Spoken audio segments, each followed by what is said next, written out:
परिवार तुरंत घर छोड़कर एक होटल में रुक गया। रात के 2 बज रहे हैं। एक छोटे से होटल के कमरे में गहरा सन्नाटा पसरा है।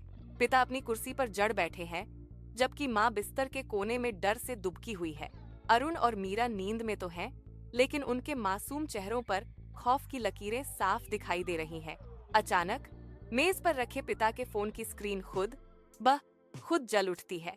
एक पुरानी तस्वीर उभरती है, उनका वही पुराना घर और ऊपर वाली मंजिल का वह मनहूस कमरा। स्क्रीन पर शब्द चमकते हैं, वापस आओ, सच्चाई जाननी है तो।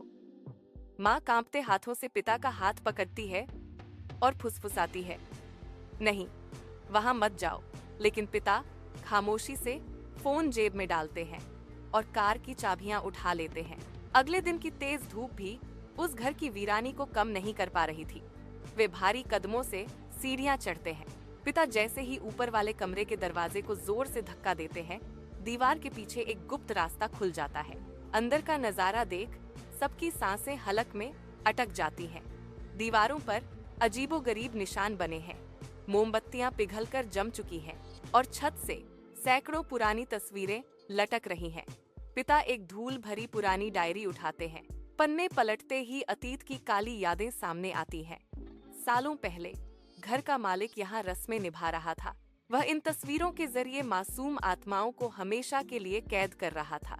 अचानक दीवार पर एक नई तस्वीर उभरती है, जिसमें गायब हुआ परिवार अजीब तरह से मुस्कुरा रहा है। मीरा कांपती आवाज में कहती है, पापा, वो अंकल कह रहे थे तस्वीरें जला दो।